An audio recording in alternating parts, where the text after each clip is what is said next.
Welcome back to a SoilOptix Tech Talk. This is Intro to SoilOptix Part 2 with Crop Care Consulting, our Western Canadian service providing partner. Trevor's going to kind of be walking through a continuation from Part 1 where he introduced the technology and some of the field practices. And in this episode, we're going to be getting into a little bit more of the maps and some of the data that you can expect from the SoilOptix technology. So I'm going to pass it over to Trevor here now. Take it away. Thanks, Zach, and welcome back. If you've had a chance to watch part 1 of our intro to SoilOptix, now we're going to dive into part 2. As Zach said, I'm Trevor Thornton with Crop Care, and we work in Western Canada, Northwest Ontario. So without further ado, we'll just drive right in here.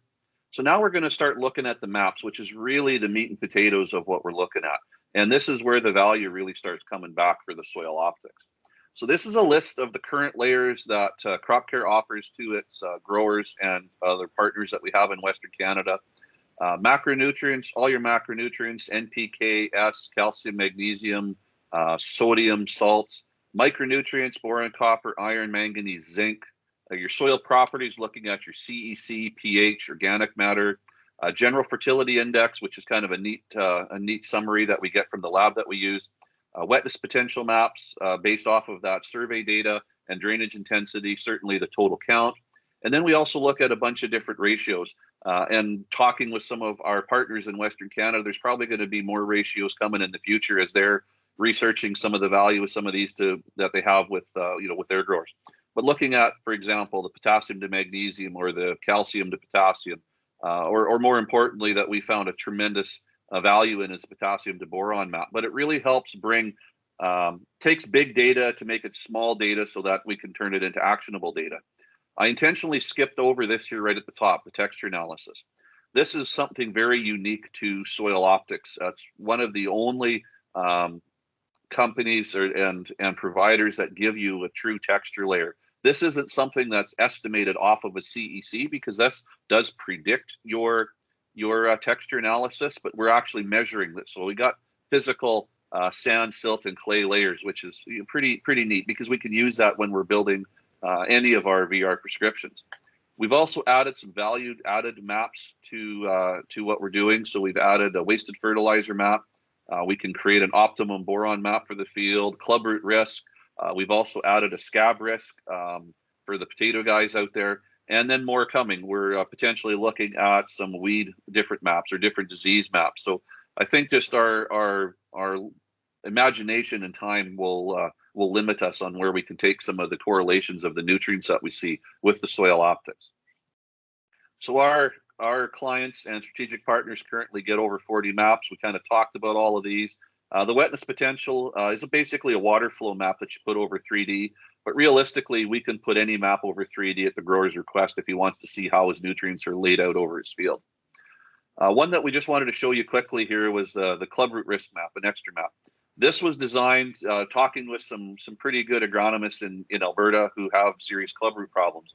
And their comment was, can you take all of this data that you have and put it together to allow us to use that to maybe smart scout the fields and pick out hot spots. So in this particular field, you can see we've got a spot right in here where we're at 8 to 10 or 8 to 9 risk level map. So they can use this now and smart scout these fields, find these little pockets, and potentially eradicate clubroot from those regions before it spreads and gets all over the field. So this was a tool as a predictive tool to help smart scout the field. So the SoilOptix basically takes the accurate idea of good zones, which is your where in the field, with the site-specific sampling / grid sampling of your what in one complete map. So it basically gives us the best of a EM, Veris zones, and grid samples. So it basically gives us a high-resolution soil map. We're talking 300 plus points of data per acre. We're also going to the field with a blank slate, and we're sampling the variability of that field, not the average. When you look at a zone sample, you get one map. And that one map has to fit your prescriptions. That one map fits your soil samples. You get one map off that field. And as I said in the earlier slide, you get 40 plus maps. Every nutrient, every texture, every property has its own map and its own layer. And sometimes they do follow the same pattern. So I would expect my sand, silt, and clays to follow similar patterns. But then when you look at your phosphorus or maybe your potassium or boron or copper maps, they're going to follow different patterns. these are not just sexy maps to show you something. These numbers actually mean something, so you need to be able to interpret them properly. Obviously, the texture analysis that I mentioned before, and then the RTK elevation mapping with drainage, wetness potential, and where does water flow. So it allows guys to look at tile drainage, surface drainage, or land leveling, as I mentioned in the other session. So we're just going to look at a few map examples. So right here, I'm in the field at this spot, and I'm looking to the east. There's a ridge that goes through the field right there, but specifically targeting that spot. So this is an organic matter map in the background. You can see that spot is right here, right where my blue marker is showing. I don't know if we physically drove this spot with the Soil Optix or not, but it impressed me that the Soil Optix did manage to pick that out, that matched that map pretty darn close. When we look at another field here, this is some optics, Soil Optix total count map on the bottom, and then the Veris zones on the top. What impressed me about both systems here is because we are mapping changes in the field, you can see the general patterns are pretty darn close. So we've got a bit of a triangle shape in this corner, and you can see that my blue marker is going to disappear, but you can see that shape here. We've got this area in the southwest corner of the field, kind of very closely correlates with the Veris zone in that same area of the field. So both systems have done a good job mapping the changes. I would be concerned if their Veris map looked totally different than our Soil Optix, but in this case they didn't. But we're going to specifically zone in on a small area of the field.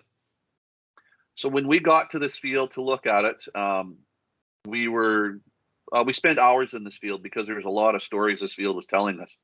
But specifically, we went to a couple of spots. So in the background, again, we've got an organic matter map, and here we are with the Soil Optix, red meaning a lower number.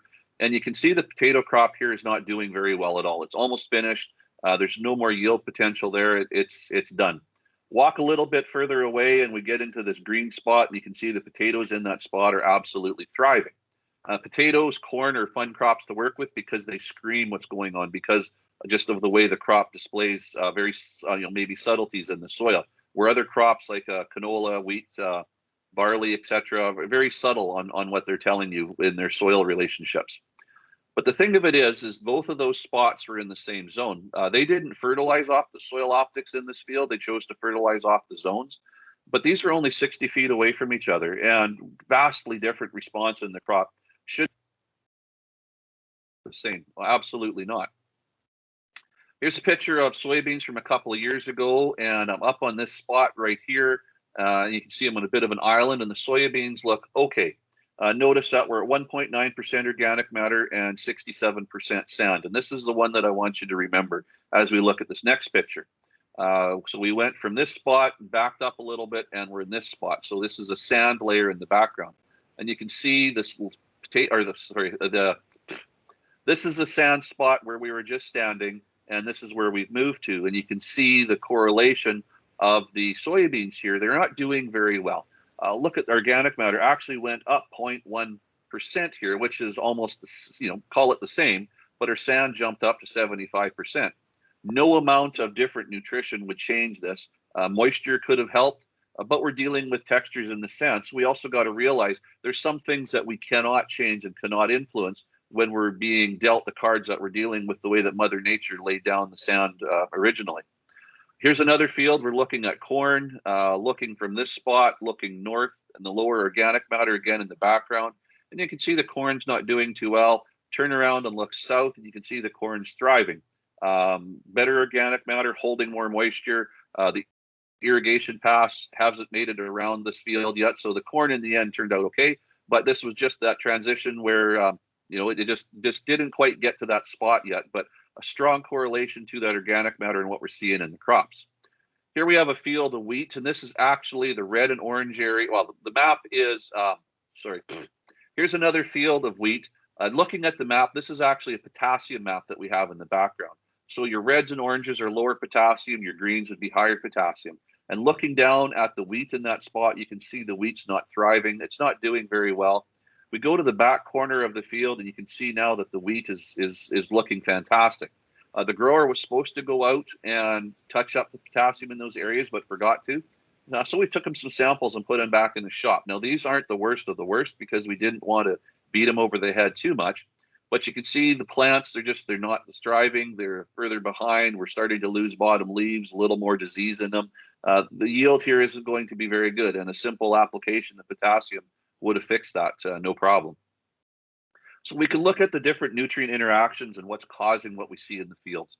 We use multi-layered formulas. So for an example, when we're looking at nitrogen, we're looking at potentially organic matter, nitrates, general fertility index, cation exchange capacity, wetness potential, texture, K to Mg ratio to kick out our nitrogen formula in the end. We can variable rate anything, any product of NPKs, K-mag, lime, gypsum, biosol, VR seeding, looking at texture, wetness potential, CEC, organic matter, pH, salts and sodium potentially. And then better information if a fellow is farming with irrigation. So we can do variable rate irrigation and or fertigation, or certainly help with water management. We've actually done some variable planning of tile drainage and suggested to the grower, this area, put your tile tighter, in this area, wind it up. In this other area of the field, you don't really need any tile at all. We also look at our sand, silt, and clay, and that's very unique to the Soil Optix system. And we've had growers say, so what? That doesn't mean anything to me. So we've put together the texture analysis now. So we've got a 72% sand, 20% silt, and an 8% clay on that field. And that puts them right in on a sandy loam. And the growers understand their fields when we put it in these terms. But a sand, silt, and clay, to a lot of growers, doesn't necessarily dial it in for them. And why would we want to know the texture? Well, water moves. Is it moving to a sand, or is it moving to a clay? Using it for moisture probe locations. We're actually involved with Ag Canada in Manitoba here a few years ago, installing moisture probes in an irrigated potato field. And instead of them putting in 8 random probes, they put in 5 site-specific probes. And out of the 4 years of that trial, it was the best results they had. So again, if you know what you're starting with, it's a lot easier to get good data out of the fields. And then we look at the wetness potential and the drainage intensity. So the areas that are red are the water shedding areas. The areas that are green are the areas where the water is going to sit a little bit longer. And these blue lines are where the water is going to flow if we have a heavy rainfall. So we had an advisor in Alberta who used to drive all of those low areas, because in their heavier rainfall area, these areas, if we applied the same amount of nitrogen, would lodge really bad. So we have that. So we had these that we used in our formulas as an override to back the nitrogen off in those areas. But when we got the Soil Optix data with the high value of our RTK survey grade, we built that into the formula. So we're able to duplicate what we did with those overrides, but it also picked out more areas of the field because he wasn't able to map them all. But also gave us the inverse. We're now on those same areas. We're also lower in potassium, so we're boosting the potassium to help the plants stand better in those areas as we're trying to manage our production potential in the field. With that, that's everything to show you on a brief introduction to Soil Optix. If you have any questions about anything, don't hesitate to reach out to myself or the folks at Soil Optix, and stay tuned for other episodes of our Tech Talks. With that, I'll turn it back to Zach. All righty, thank you so much, Trevor. Thank you for walking through on some of the uses of certainly the Soil Optix technology and the layers that you're providing to your customers. Obviously you have a lot of uniqueness that you are providing to the marketplace, but hopefully those that are, taking in these tech talks can potentially even start to use some of that, those methodologies in their own geographies as well. So I really appreciate you taking the time to walk us through this, and be on the lookout for more episodes of Soil Optix Tech Talks with Crop Care Consulting. Thank you.